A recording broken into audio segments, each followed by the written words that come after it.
আজ বানাবো ইলিশ মাছ। মাছগুলো আমি ভালো করে ধুয়ে নিয়েছি।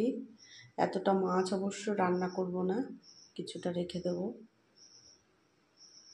তা চলুন মাছটা আমি কী করে রান্না করে দেখাচ্ছি। এই মাছটা আমি আজকে রান্না করব। এতে দিয়ে দিয়েছি লবণ আর হলুদ। লবণ হলুদটা আমি ভালো করে মাখিয়ে নেব, দুই সাইডেই মাখাবো। মাছটাতে আমার লবণ হলুদ মাখানো হয়ে গেছে।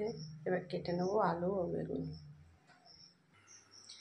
মাছের ঝোলের আলু বেগুন আমি কেটে নিয়েছি। দেখুন কি সুন্দর আম নিয়ে এসছে, আমগুলো খুব সুন্দর, একদম দেখেই খেতে ইচ্ছে করছে। আমগুলো ধুয়ে রেখে দেবো। আমার কড়াই গরম হয়ে গেছে, এবার দিয়ে দেবো সর্ষের তেল।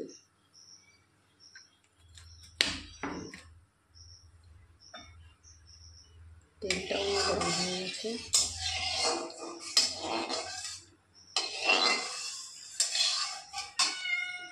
এবার এক এক করে মাছগুলো আমি দিয়ে দেবো।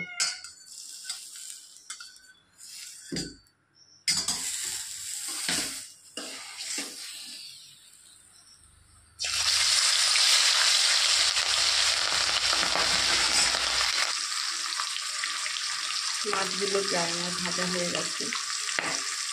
মাছটা আমার ভাজা হয়ে গেছে, এখন তুলে নেব। মাছটা ভাজা হয়ে গেছে, তুলে নিয়েছি। এবার ওই তেলে আমি বেগুনগুলো ভেজে নেব।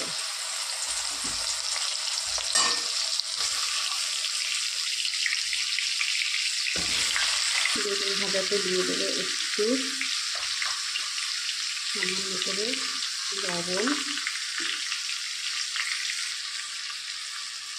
লবণ আর দিলাম হলুদ। এবার ভালো করে বেগুনটা আমি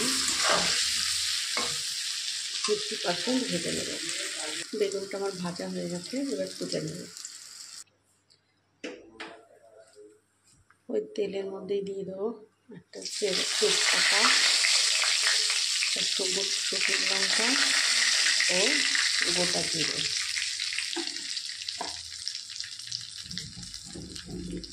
এবার আমি আলুটা দিয়ে দেবো।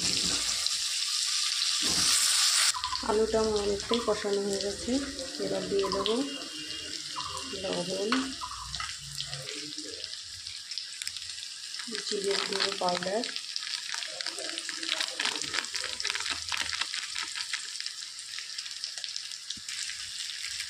দেবো একটু ধনের গুঁড়ো,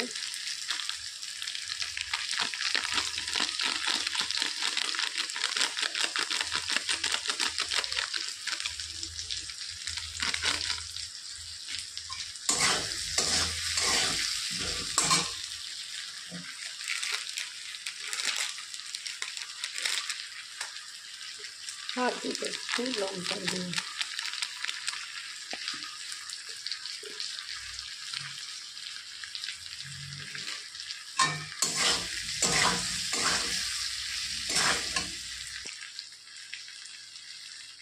দিয়ে দেবো হলুদ,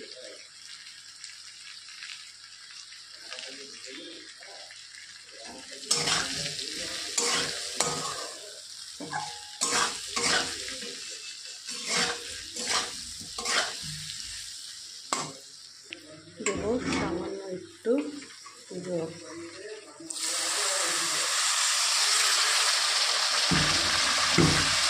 জলটা দিয়ে কষিয়ে নেব মশলাটা।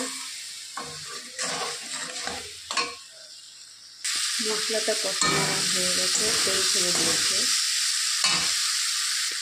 এবার দিয়ে দেবো জল।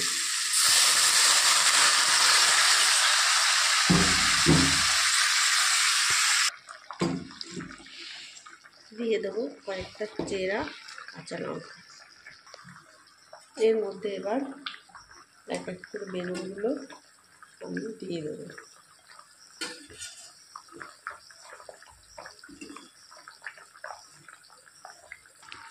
এখন মাছগুলো আমি দিয়ে দেবো।